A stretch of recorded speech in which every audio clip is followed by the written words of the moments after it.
உண்மை நேர்மைக்கு முதலிடம் நியூஸ் அவர்ஸ் தொலைக்காட்சி.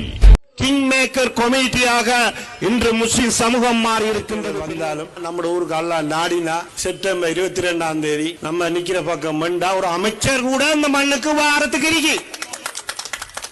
எங்க கொள்ள நாள் இல்ல, செப்டம்பர் 22 அமீர் எப்பது ஒன்றரை மாதமா இன்னொரு எலெக்ஷன் பார்லிமெண்ட் நடந்து அதுக்கு போறோம் மினிஸ்டர் ஆக வேண்டிய அவசியம் இல்லை. எலெக்ஷன் எப்பது 22 ஜனாதிபதி வெண்டு 23ஆம் தேதி கேபினெட் அமைச்சு அதுல அமைச்சர் எல்லாம் கொடுக்க இந்த ஊருக்கு ஒரு அமைச்சர் ஜனாதிபதிகளும் அமைதியா இருக்கிறதால அவரோட சுத்திரிப்பான ஒரு வியாபாரிகள் பெரிய கொழும்பு பிசினஸ் ஆக என்ன சேர காணல நிகழுக்கா என்ன பிரச்சனை இருக்கா சேருக்கு நூல் விட்டு பாக்குறேன் எப்படி நூல் விட்டு பாக்க சேரும் கேட்டாருன்னு சொன்னார்.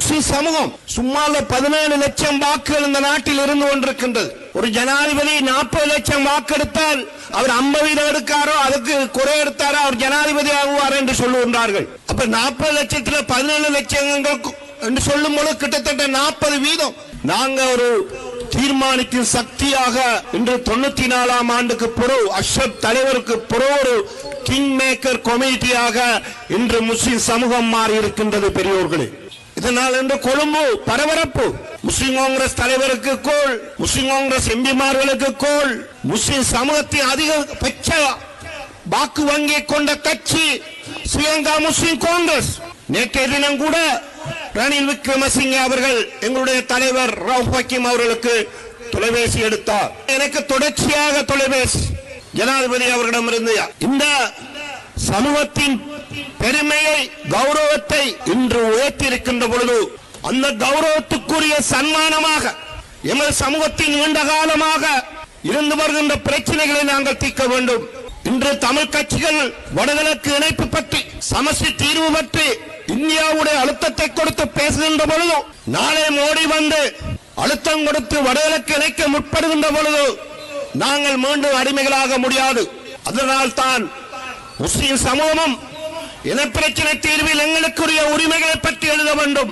எங்களுடைய கிழக்கு மண்ணில் தீர்க்கப்படாத காணி உரிமை, நில உரிமை, நிர்வாக அலகுகள் சம்பந்தமான பிரச்சனைகளுக்கு நாங்கள் உறுதியான ஒப்பந்தங்களை செய்ய வேண்டும். கட்சி என்ன தீர்மானம் எடுக்கும் என்பதை நாங்க பார்க்கணும். ஆனா ரணில் செஞ்ச உதவியை நாங்க பல கூட்டங்கள்ல சாயிராவில பேசியிருக்கேன். எனக்கு 750-800 கிட்டத்தட்ட 1000 மில்லியன் அபிவிருத்தி தந்த இலங்கையில் இருக்கிற ஒரே ஒரு பார்லமெண்ட் உறுப்பினர் நான்.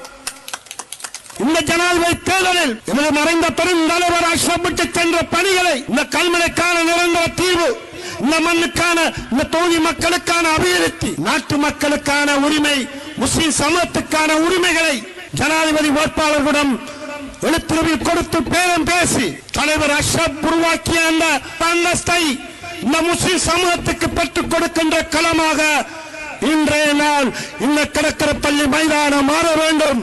அதற்கான போராட்டத்தில் இளைஞர்கள் உலமாக்களும் அணிதர வேண்டும். வருகின்ற 22ஆம் தேதி இந்த மண்ணில் முழு அரசியல் அதிகாரத்துடனான அமைச்சருடன் இந்த மண்ணின் புகழ் இந்த நாடு கூடாக பரவ வேண்டும், பரவ வேண்டும், பரவ வேண்டும் என்று கூறி விடைபெறுகின்றேன்.